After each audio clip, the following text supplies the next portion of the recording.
Ladies and gentlemen, please welcome Congressman Matt Gaetz.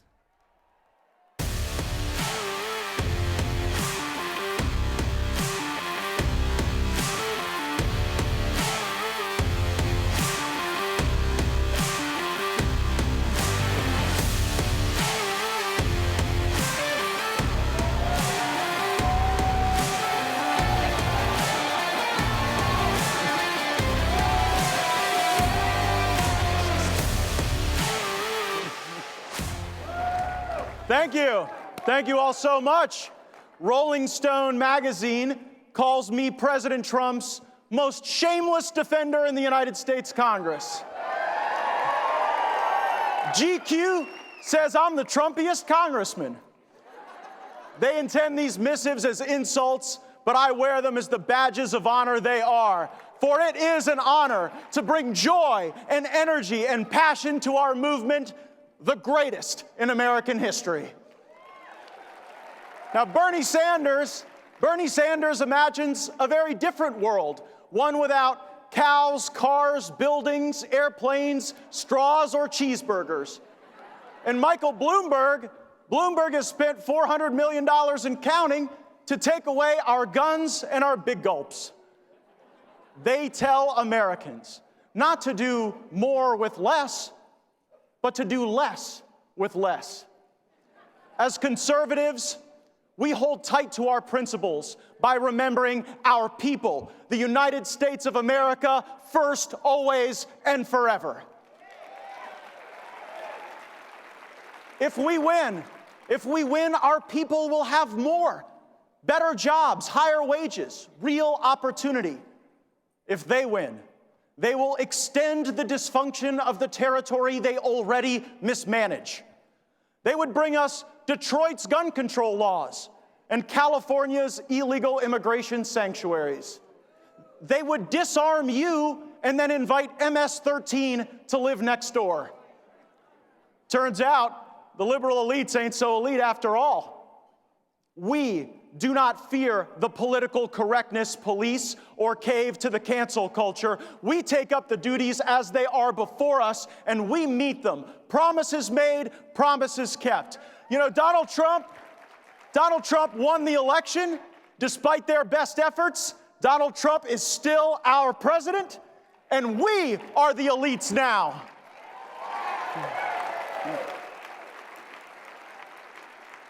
But being elite comes with a certain responsibility, and our fundamental obligation is to tell the truth. The upcoming election is America's time for choosing capitalism versus socialism.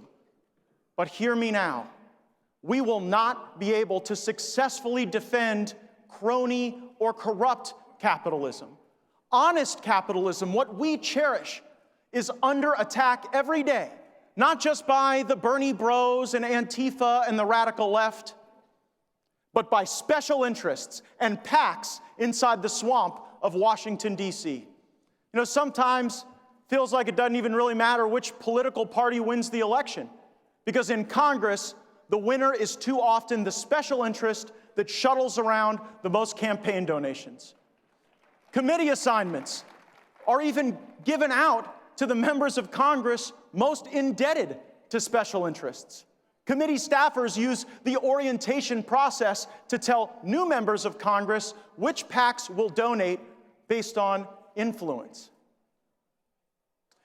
In Congress, the way folks typically move up is by proving that they are capable as a money launderer between special interests and our fake leadership. That is not the America we are promised. That is not the America we have been fighting for in the America First movement.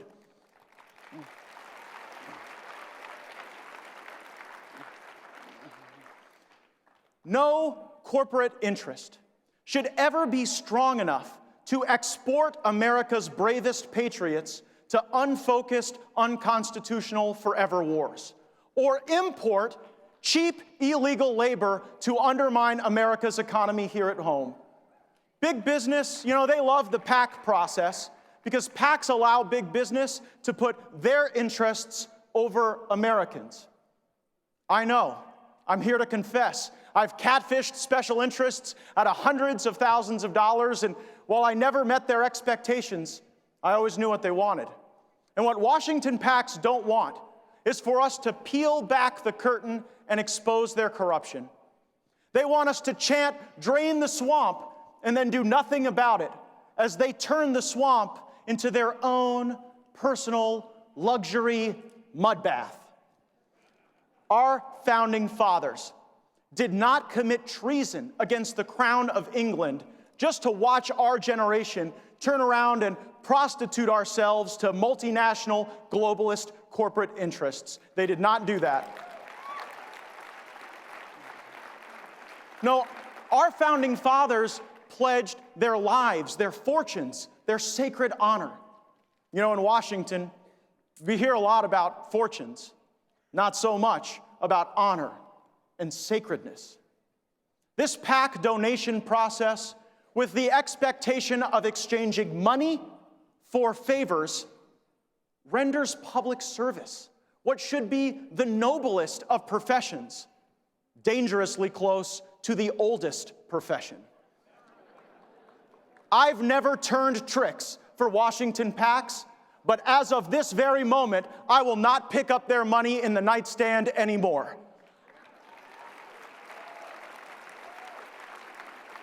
I will never again accept a donation from a federal political action committee, not one red cent. The American people are my one and only special interest.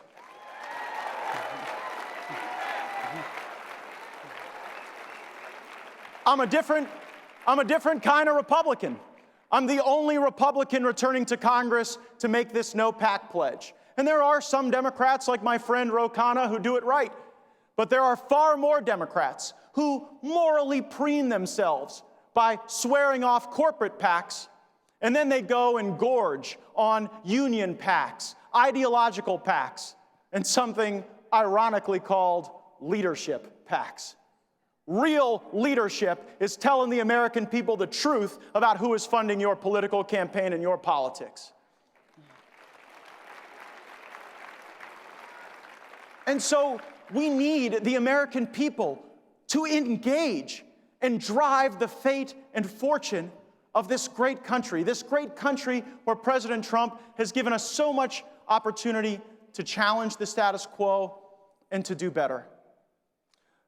You know, we're in this fight, capitalism versus socialism, critically important. It will define the future of the next generation. But if socialism is the bribing of voters with taxpayer money, then an oligarchy is the bribing of politicians with special interest money. And just as we vow to never let the United States of America become a socialist country, so must we resolve to not let her slip into an oligarchy. Our patriotic movement rejects both Venezuela and Davos. In America, James Madison wrote that the highest position in society would not belong to congressman or senator or even president, but that of citizen. And so get up and become the captains of this great democracy that we have the opportunity to inherit in the United States of America. You know,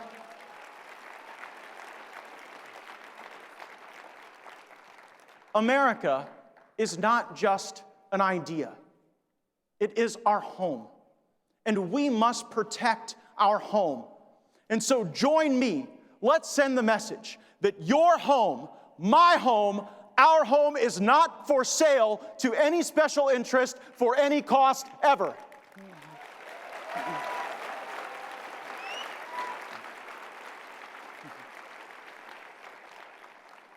Our independence from special interests is our loyalty to America and to the America First movement that began when our president rode down that escalator armed with our well wishes and our prayers.